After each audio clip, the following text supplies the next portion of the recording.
Star Trek just dropped a wild lore twist that will change how fans see the Ferengi forever. The hyper-capitalistic Ferengi have had quite the history in the Star Trek franchise, particularly behind the scenes. How the Ferengi have been portrayed on screen has changed considerably, and this gets a shout-out in Star Trek Lower Decks No. 9. Tim Sheridan recently wrote the Alan Scott Green Lantern mini for DC Comics. Star Trek Lower Decks No. 9 was written by Tim Sheridan and drawn by Vernon Smith. Tendi is in debt to a Ferengi and is panicking. Mariner assures her the Ferengi are easy, but Boimler is not convinced. He reasons that Mariner has only known Ferengi like Quark, and she does not know the other types of Ferengi. The Ferengi, Star Trek's ultra-capitalist trolls, explained. The Ferengi have changed considerably, going from a serious contender to comic relief. The Ferengi were intended to replace the Klingon as the big bads in the Star Trek universe. Introduced in the first season of Star Trek, The Next Generation, the Ferengi were depicted as savage and cunning,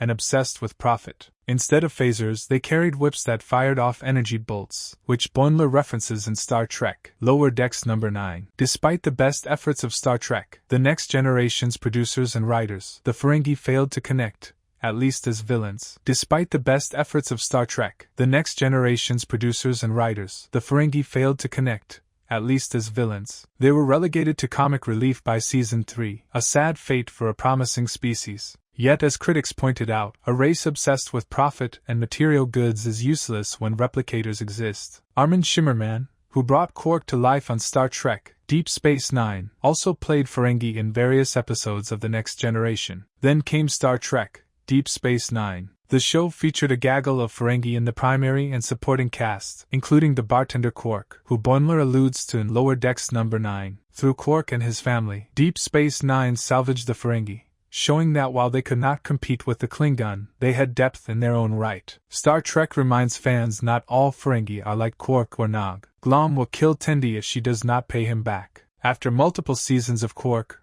Rom and Nog's antics, which seemingly defang the Ferengi, seeing brutal and murderous members of the species can be jarring. Star Trek Lower Decks No. 9 reminds fans that not all Ferengi are as easygoing as Quark or Rom. In fact, some will flat-out kill a person for the slightest offense. The Ferengi Tendi is in debt to fall firmly into the mean category. Glom, the Ferengi Tendi owes money to, plans to kill her if she does not pay him back. She knows the evil Glom is capable of, and it frightens her. Glom even dresses like the Ferengi did in The Next Generation's first season, with the furry sash. Star Trek has shown darker Ferengi since Deep Space Nine ended. Tendi will learn about the different types of Ferengi the hard way. After Star Trek Deep Space Nine ended in 1999, the franchise has leaned into more sinister portrayals of the Ferengi. The species appeared during Enterprise's first season, and that episode marked the first appearance of the energy whips since the early episodes of The Next Generation. There was also the criminal Sneed, who Worf killed in Picard Season 3. After Star Trek Deep Space Nine ended in 1999, the franchise has leaned into more sinister portrayals of the Ferengi, and Star Trek Lower Decks No. 9 keeps this trend going by introducing Glom to the mythos. Between his violent nature and throwback outfit,